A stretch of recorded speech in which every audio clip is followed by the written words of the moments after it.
My name is Dr. Jamie Laws. And John, you can't write while you're filming. No, no, I can't. Okay, No. because I can hear that.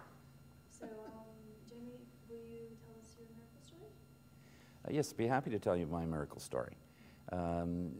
This story is about a young woman in her 30s who came to my office, and she came to my office as a referral from another chiropractor who lives in a different province in Canada, and is her brother-in-law.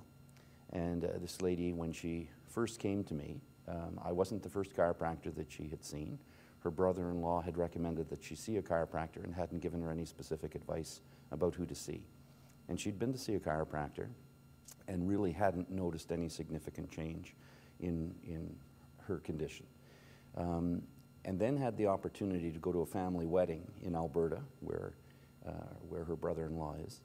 And as a result of going there, he said, well, while you're here, and since you're here for a bit of a vacation, why don't we do a proper workup? And why don't, if you're agreeable, why don't you let me see what I can do to help? And so he started giving her the care that made a difference. And he said, we can't possibly deal with what's wrong in such a short period of time, but I want you to go and see someone specific when you go back to Toronto. I want you to go and see a friend of mine, Dr. Jamie Laws. And so she came to see me. And part of what makes this interesting is that it's always nice to be able to help someone that you have a connection to. It's always great, to know that there is a connection and to be able to do something for a friend or for someone that you know. It's always nice to do that. In this particular case, this was a young woman who had a lot of pain and a lot of stiffness in her neck and in her shoulders and in her legs and in her arms, but in particular in her right arm and her right leg. And she, in addition to the fact that she had a lot of problems with mobility, she had been diagnosed with multiple sclerosis and was seeing a neurologist because of the multiple sclerosis. She was somebody who was very concerned. She didn't expect that chiropractic would really be able to do anything about the multiple sclerosis, but she did experience some benefit when she saw her brother-in-law in terms of having some reduction in the pain and some improvement in mobility in the neck. So she came under care. And because she had heard a similar story, both from her brother-in-law and from me, about the fact that chiropractic deals with the nervous system, it deals with the mind and the body and the spirit, and it deals with helping the person be the best they can be in terms of expressing their life form. And because things happen in terms of the healing process that go beyond just the simple equation of anatomy and physiology and putting some kind of a drug into the process. Because she heard that story, she was willing to make a commitment to follow through on the care that was needed. And as a result of that, her condition improved dramatically. And it wasn't just that she had less pain, it was that the flashing lights that she had been seeing in front of her eyes stopped. She just didn't have those flashing lights. She didn't have the stinging headache pain that she had had as a result of the attacks from multiple sclerosis. Partway through the care, and I would say this is probably about 3 months into care, she said to me, she said, I don't know if I should say this to you. She said, because I'm sure, I don't know if the chiropractic has anything to do with this, but I'm not having any of the premenstrual syndrome that I normally have. I'm not experiencing any of the pain. I'm not experiencing any of the cramping that I have experienced since I reached puberty.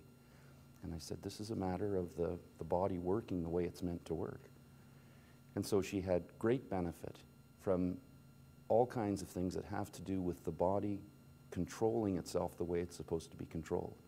And so when we free the subluxations in the body, when we free the nervous system to function the way that it's meant to function, and we provide the building blocks that allow the person to have the kind of nutrition they need in order to get better, and we give them exercise to do, and we give them all those things that are part of a chiropractic lifestyle, they have the opportunity to express their fullest life experience. So this is someone who is under regular chiropractic care. Every time she goes to see her neurologist, the neurologist says, well, we've done another MRI and your condition isn't getting worse. In fact, amazingly, it seems to be getting better. I know you don't want to take any medication. All I can do is offer you the choice, but right now you seem to be doing okay. And the only thing I have to say is that, you know, if you're seeing a chiropractor, that's okay, but don't let them adjust your neck. And, you know, this is part of the terrible paradox that we find ourselves in, that what we do works, but yet the medical profession, who we would love to have support us, because it would mean so much for patients all around the world to know that medical doctors and chiropractors can acknowledge each other's skills. It's unfortunate that the paradox is that we get the results, and the medical doctors see the results, but they still aren't willing to allow us to do what we need to do in order to get the result in the first place. In any event, the important thing is that this young lady is doing very, very much better as a result of having chiropractic care, as a result of not giving up on it just because the first experience wasn't as good as what she expected. And she's had all kinds of benefit, what we would consider to be a miracle, that she had no expectation of, none whatever. And some of it I had no expectation of because I didn't even know it was a concern for her. So when we start treating people, they often get better in ways that we have no way of predicting because they don't even share with us that they have those problems.